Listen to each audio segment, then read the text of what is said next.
ఒక చిన్న పొరపాటు కావచ్చు, కావాలని వెళ్ళొచ్చు. ఏదైనా సరే వైసీపీ ఎమ్మెల్యే అభ్యర్థికైతే సపోర్ట్‌గా వెళ్ళినటువంటి అల్లు అర్జున్ మెగా ఫ్యాన్స్‌ని, తన ఫ్యాన్స్‌ని వేరు చేసేసాడు.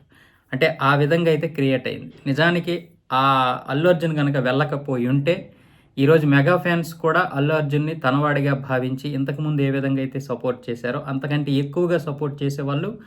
మా మెగా ఫ్యామిలీ నుంచి ఒక హీరో వస్తున్నాడు కాబట్టి 1500, 2000 కోట్లు వసూలు చేస్తే గనక ఆ 'బాహుబలి' రికార్డులు బద్దలవుతాయి. ఇక నుంచి నాన్ 'బాహుబలి' ఉండదనేది గొప్పలు చెప్పుకునేవారు. గొప్పలంటే గొప్పగా చెప్పుకునేవారు మెగా ఫ్యాన్స్ అందరూ కూడా.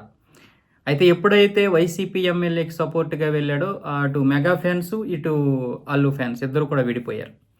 అల్లు అర్జున్ కూడా దానికి ఊతమిస్తూ నాకు నచ్చిన దగ్గరికెళ్తా, నాకు ఇష్టమైతే ఎక్కడికైనా వెళ్తా అని ఆ మధ్య స్టేజ్ మీదగా చెప్పడం జరిగింది. ఇప్పుడు సినిమాలు చూస్తే ఆ సినిమాలో ఒక డైలాగ్ ఉంది. ఎవడికి బాసు? ఎవడికి వాడే బాసు. వాడి తమ్ముడికి, వాడి కొడుక్కి కూడా చెప్పండి నేనే వాళ్ళకి బాసు అని. ఈ డైలాగ్ ఇప్పుడు మా మెగాస్టార్‌ని ఉద్దేశించి చెప్పిందని కొంతమంది అభిమానులైతే చెప్తున్నారు. అటు అల్లు ఫ్యాన్స్ ఏమంటున్నారంటే అతను చెప్పిన దాంట్లో తప్పేముంది అని అంటున్నారు. నిజానికి ఇది సినిమా కథ పరంగా జరిగినటువంటి ఒక డైలాగ్.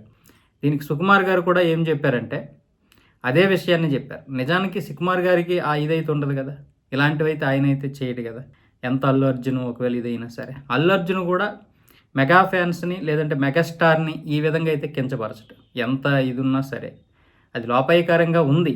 కానీ బయటికి ఇంత దారుణంగా అయితే మాట్లాడరు. కాకపోతే ఇది సినిమా పరంగా వచ్చినటువంటి డైలాగ్‌గానే చూడాలి అని చెప్తున్నారు. దీని మీద కూడా ఇప్పుడు ఫ్యాన్స్ ట్రోల్ చేస్తే నేనేం చేయలేనని కూడా చెప్పడం జరుగుతుంది.